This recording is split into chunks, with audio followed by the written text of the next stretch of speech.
I'd like to start off by saying that answers to complex issues such as childhood obesity will never boil down to just one particular solution. As of 2016, the CDC stated that about 13.7 million kids aged 2 to 19 years old are considered overweight, and generally trends among the youth have doubled in the past 20 years, whereas trends amongst adolescents have tripled. The main contributing factors to childhood obesity are kind of due to one, genetics. There's a 40% chance that a child with one obese parent will also be obese in their lifetime, and that percentage doubles to 80% when both parents are obese/overweight. However, we know that it's not like a sentence, it's recognition of one's susceptibility, which is just one piece of pie, which is food intake and physical activity/inactivity. I think that's very heavily connected to environmental, which kind of encapsulates the parents, the child care providers, and schools.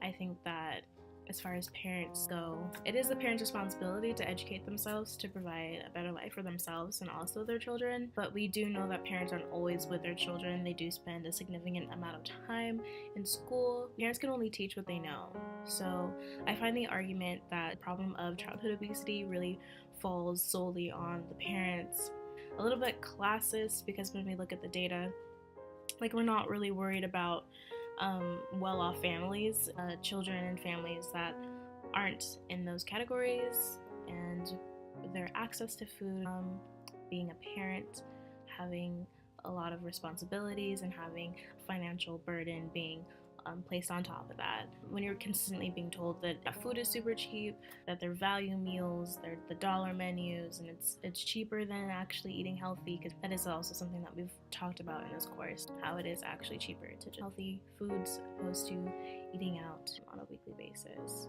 Along the same lines of that, I mentioned earlier that like parents aren't always with their children. They spend a great deal of time at school, and I think it's important to note that like 1 in 5 children in the United States lives in a food insecure household.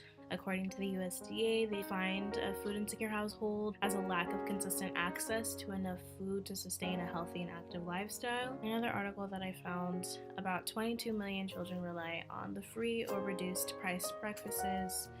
11.2 million kids are also relying on after school meals to fulfill their calorie intake. Just a quick Google search and you'll see quite a few articles talking about how like in 2018 and 2019 there have been a lot of changes done to the public school lunch system. They focus on lunch, and I think that's super important, but they're also saying that children aren't eating it. So I think this also kind of like goes back to like, what does your child know?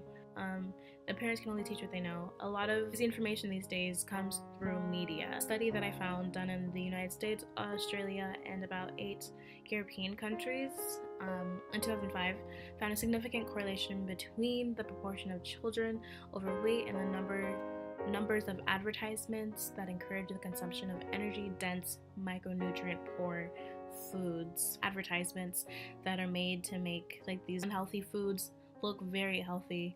And of course, like, correlation doesn't mean causation, but significant links like the one found in the study I don't think can be ignored. It should be discussed because I think, as I mentioned earlier, and it's not just one thing, it's a combination of influences that have contributed to this public health issue. It is a public health issue. It's not just children in a particular area, it's not just children of a certain demographic, like it's children across the board, really. Children across the board, adults across the board. It's creating a lot of issues. I think that it's very interesting that there's a weaker correlation between like proportion of children overweight and the number of like advertisements promoting healthier diets, because with children it really is monkey see monkey do. So obviously watching TV is not a direct causation of the trend of an increased BMI. However, there's a link, and it has to do with what they're being shown. In terms of the Fed Up documentary that we watched, in the documentary they really went in and they talked about how sugar is sugar no matter what it is. It could be cane sugar, it could be white sugar, it could be brown sugar, it could be sugar from your grandfather down the street. It doesn't matter. Your body recognizes it as sugar, and too much of it is a problem. But because of the media, like people, they've like tricked people, families, children into believing that it's possible to make sugar less harmful for yourself, when that's just not true. So, in this instance, in which we're trying to essentially place blame, I think that it can be very clearly placed upon the food commercial industries. Food commercial industries need to help parents, families get the correct information if they're going to be watching more television with targeted ads. It's hard enough as it is, and the media shouldn't be adding to the confusion